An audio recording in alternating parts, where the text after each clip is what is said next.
क्या hello students, आज का हमारा टॉपिक है ह्यूमन रिप्रोडक्शन का ही बहुत ही इम्पोर्टेंट टॉपिक मेंस्ट्रुअल साइकिल। ये मेंस्ट्रुअल साइकिल जो है ये oogenesis जो हमने इससे पहले डील किया था टॉपिक, उसी का ही भाग ही है समझ लीजिए। तो हम स्टार्ट करते हैं मेंस्ट्रुअल साइकिल। मेंस्ट्रुअल साइकिल या मासिक चक्र।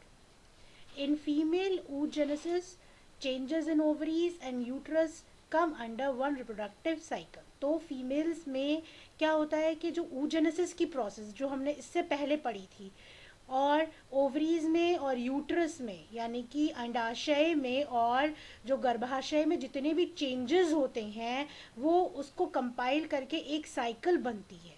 उसको हम क्या कहते हैं? वन रिप्रोडक्टिव साइकिल, जिसमें हमारा oogenesis भी आ जाता है। और उस oogenesis के दौरान जो हमारी ओवरीज में और यूट्रस में चेंजेस होते हैं तो उस सबको हम एक रिप्रोडक्टिव साइकिल की तरह ट्रीट करते हैं। और ये साइकिल जो होती है ये एक मेंस्ट्रुएशन से स्टार्ट होती है टिल द नेक्स्ट वन।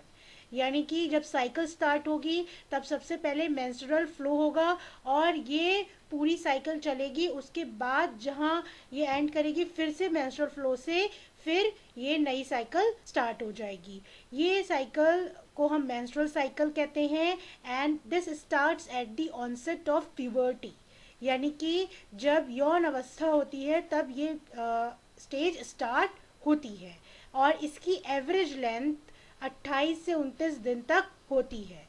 ये 28 से 29 दिन वैरी भी कर सकते हैं, कुछ में कम बढ़ भी हो सकते हैं, पर नॉर्मली ये 28 दिन की साइकिल होती है। तो अब इस साइकिल को हम आगे बढ़ाते हैं। तो ये 3 फेजेस में इसको बांटा गया है। सबसे पहला है मेंस्ट्रुअल फेज यानी कि रजोस्राव प्रावस्था। दूसरा है फॉलिक्यूलर फेज यानी कि पुटिकीय प्रावस्था। तीसरा है ल्यूटियल फेज यानी कि पीतकीय प्रावस्था। अब किन किन कैसे कैसे डेज का डिस्ट्रीब्यूशन हुआ है उसके हिसाब से हम इसको देखते हैं। तो मेंस्ट्रुअल फेज जो है देखिए, ये डे 1 जब ये साइकिल शुरू हो रही है तो डे 1 से लेके 5th डे तक यानी कि 5 दिन तक ये जो फेज चलता है उसको हम क्या कहते हैं? Menstrual phase. अब ये 5 दिन 4 भी हो सकते हैं या 3 भी हो सकते हैं, कुछ में ये 6 भी हो सकते हैं। तो ये वेरी भी करते हैं, ऐसा नहीं है कि फिक्स्ड है, पर नॉर्मल कंडीशंस में ये 5 दिन तक ही चलता है। फिर है आपका फॉलिकुलर फेज। ये 6th डे पे स्टार्ट हो जाता है और ये 13वें दिन तक यानी कि 13th डे तक चलता है। इसको हम प्री ओव्यूलेटरी या पूर्व अंडोत्सर्ग फेज भी कहते हैं। इसके बाद जैसे ही 13 डे एंड करता है तो 14वें दिन क्या होता है? ओव्यूलेशन यानी कि अंडोत्सर्ग की क्रिया होती है। अब आगे बढ़ेंगे तो ल्यूटियल फेज 15वें दिन स्टार्ट कर देगा और ये 28वें दिन तक चलेगा। तो ल्यूटियल फेज 15वें दिन स्टार्ट होगा और 28वें दिन ये एंड करेगा। इसको हम पोस्ट ओव्यूल, क्योंकि ये ओव्यूलेशन या अंडोत्सर्ग के बाद हो रहा है तो इसको हम क्या नाम देंगे? पोस्ट ओव्यूलेटरी या पश्च अंडोत्सर्गीय भी कहते हैं।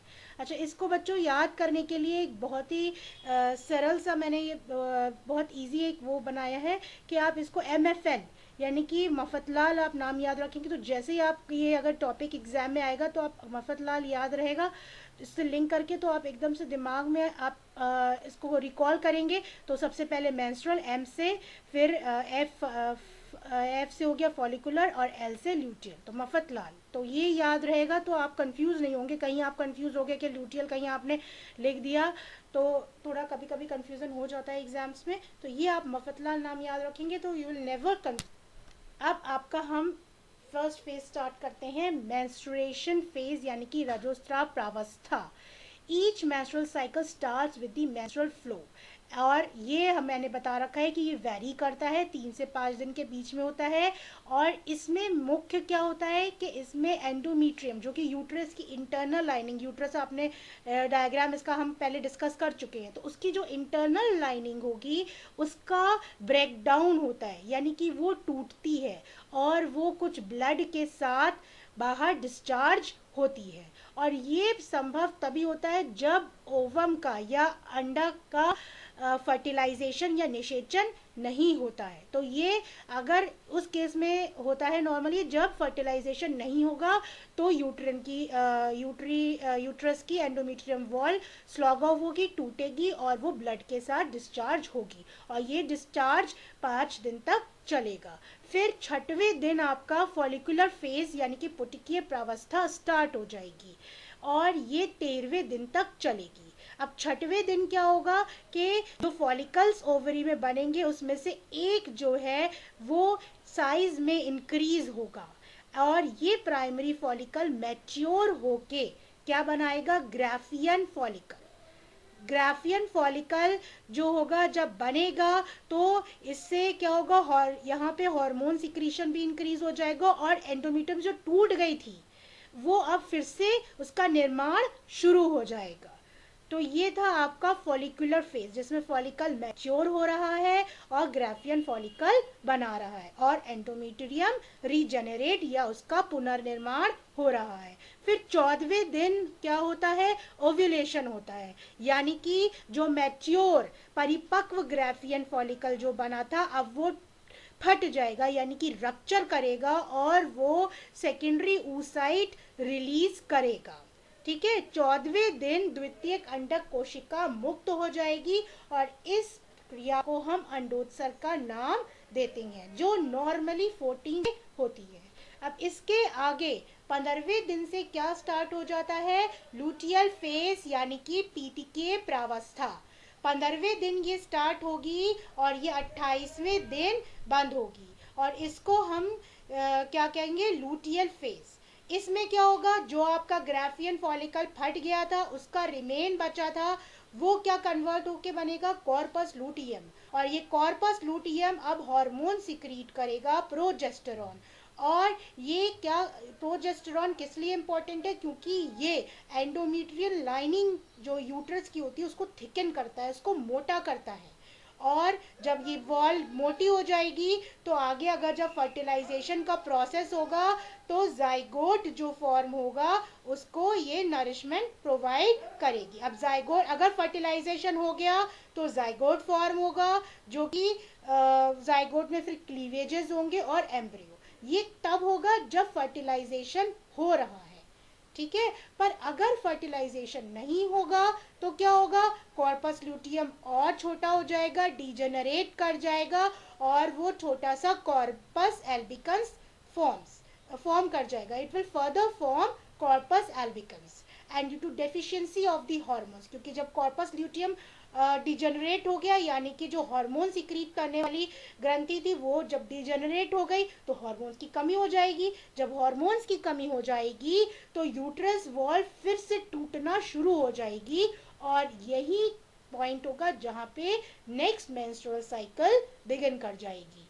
तो ये 15वें से लेके 28वें यानी कि 28वें दिन तक ये फेस करेगा और फिर 28 से फिर डे 1 स्टार्ट हो जाएगा मेंस्ट्रुअल साइकिल का। तो ये पूरा मेंस्ट्रुअल का फ्लो का पूरा साइकिल का पूरा आपका वो था, टाइम पीरियड था। अब एक चीज़ और ध्यान में रखना चाहिए कि जो मेंस्ट्रुअल साइकिल होती है वो 45 टू 50 ईयर्स की जब फीमेल हो जाती हैं तो उनमें परमानेंटली स्टॉप कर जाती है और इसको हम क्या कहते हैं, मीनोपॉज। यानी कि 45 से, अब ये भी एज वेरी कर सकती है, 45 भी हो सकता है या फिर 47 या 50 ईयर्स। तो ये जो स्टॉपेज होता है मेंस्ट्रुअल साइकिल का इसको हम क्या नाम देंगे, मीनोपॉज यानी कि रजनोवृत्ति। और ये जब इसमें स्थायी रूप से मासिक धर्म जो होगा वो बंद हो जाएगा। तो बच्चों आपको साइकिल समझ में आ गई होगी। अब बाद हम इसका बहुत इंपॉर्टेंट चीज़ यानी कि हार्मोनल कंट्रोल डिस्कस करते हैं। तो हार्मोनल कंट्रोल जैसे है तो ये क्या होगा कि इसमें 3 बॉडी के पार्ट्स जो होते हैं वो इन्वॉल्व होते हैं। पहला है हाइपोथैलेमस, दूसरा है पिट्यूटरी और तीसरा है ओवरीज। हाइपोथैलेमस यानी कि आदेश रेतक, फिर पीयूष ग्रंथि और अंडाशय।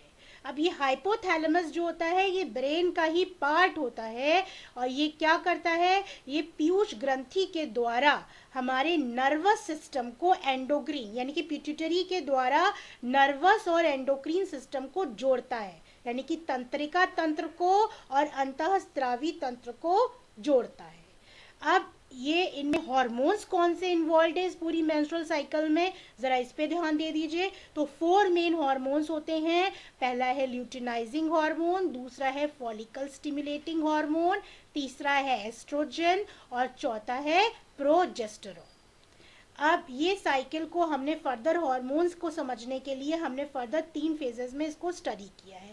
पहला है आपका फॉलिक्यूलर फेज, जो यानी कि पुटिकीय प्रावस्था।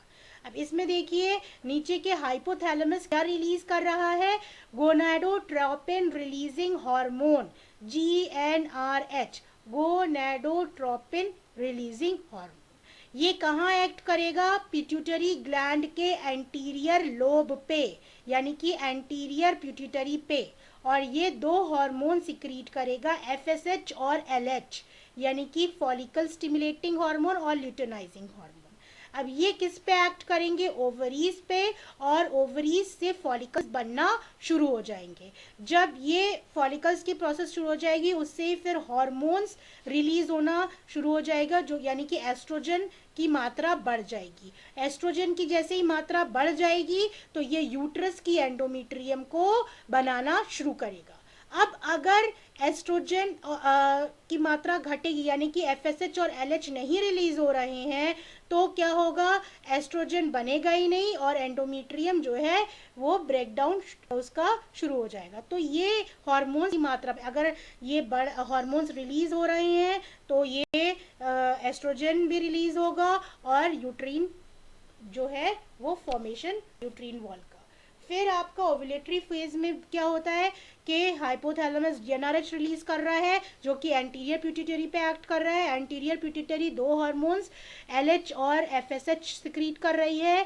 LH ओवरीज पे काम करता है और एग रिलीज करता है, यानी कि ओवल्यूशन हो रहा है, एग रिलीज हो रहा है, और फॉलिकल्स में फिर से एस्ट्रोजन की मात्रा इंक्रीज कर जाएगी और एंडोमेट्रियम और थिकन हो जाएगी।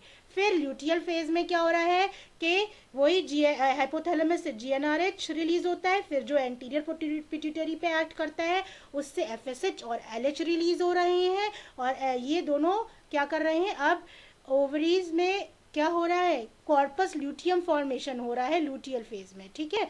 और कॉर्पस ल्यूटियम अब प्रोजेस्टेरोन हार्मोन रिलीज करेगा, जिससे क्या होगा कि एंडोमेट्रियम जो होगी वो और बिल्कुल तैयार या परिपक्व हो जाएगी। पर अगर ये कब होगा संभव, जब फर्टिलाइजेशन होगा, ठीक है, जब ये एग रिलीज हो रहा है और ये एग स्पर्म के कांटेक्ट में आएगा तो ये प्रोसेस होगी कि भाई प्रोजेस्टेरोन रिलीज होगा और एंडोमेट्रियम और थिकन हो जाएगी। परंतु अगर if egg is not fertilized तो क्या होगा कि इन दोनों की मात्रा देखेंगे, एस्ट्रोजन और प्रोजेस्टेरोन, नेगेटिव साइन ऊपर की तरफ बनाया है कि ये दोनों ही क्या होंगे, हार्मोन बिल्कुल कम पड़ जाएंगे, क्योंकि कॉर्पस ल्यूटियम जो होगा वो डिजेनरेट कर जाएगा, हार्मोन्स की कमी हो जाएगी। ये बिल्कुल इसकी कमी से सिग्नल कहाँ जाएगा, ब्रेन की तरफ, और जब वो ब्रेन की यानी कि हाइपोथैलेमस पे ये सिग्नल जाएगा कि भाई अब हार्मोन्स की कमी है, तो क्या होगा, हाइपोथैलेमस GnRH करेगा ही नहीं सिक्रीट, ना है ये आगे प्रोसेस बढ़ाएगा, और जो एंडोमेट्रियम थी वो अपने आप ही टूटना शुरू हो जाएगी। तो ये प्रोसेस आपकी पूरी यहीं पे समाप्त हो गई। ये लेक्चर आपका यहाँ कंप्लीट होता है। Thank you.